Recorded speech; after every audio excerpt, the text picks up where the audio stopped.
avec nous en ligne. Justement, la ministre Marlène Schiappa, bonjour. Bonjour. Vous l'avez entendu, Jean-Michel Apathy? Je l'ai très bien entendu. Et alors, magnifique chronique. Une petite réaction. Il a raison ou pas d'aller sur le terrain, le président de la République?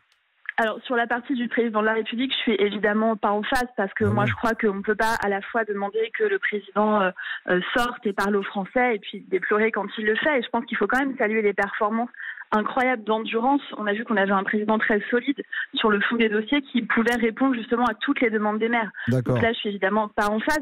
Néanmoins, je remercie Monsieur Apathy d'avoir perçu la subtilité de ce que l'on organise. Parce que c'est vrai que Twitter s'enflamme, Twitter s'indigne. C'est vrai que Twitter s'enflamme et s'indigne assez facilement. C'était violent hier soir. J'ai vu que fait la ministre avec Cyril Hanouna. C'est de l'info-spectacle de bas étage. Vous répondez quoi? Pourquoi vous le faites déjà?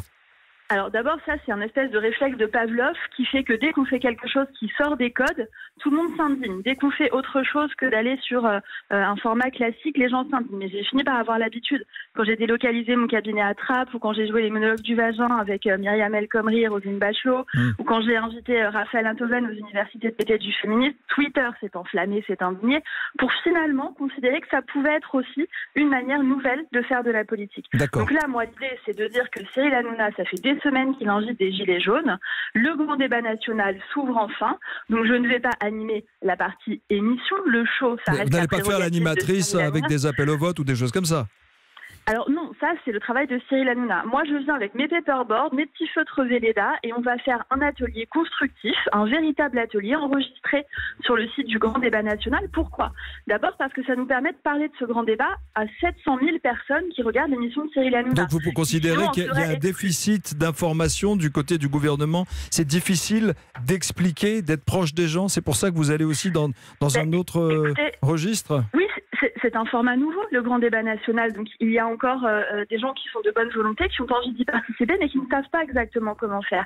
C'est une manière un peu ludique, un peu nouvelle, un peu pédagogique, de leur montrer qu'un grand débat, c'est pas forcément quelque chose d'ennuyeux, c'est pas forcément quelque chose qui n'est pas fait pour eux, mais au contraire de ramener le plus grand nombre possible de personnes vers le débat politique, vers le débat public. Merci Marlène Schiappa. Est-ce qu'on demande l'autorisation au président, au Premier ministre, quand on est sur un plateau de télévision, de divertissement ou de grand débat, de quelque chose de nouveau? Alors, le président et le Premier ministre sont un petit peu occupés, mais on est en lien permanent avec leurs conseillers sur ces sujets.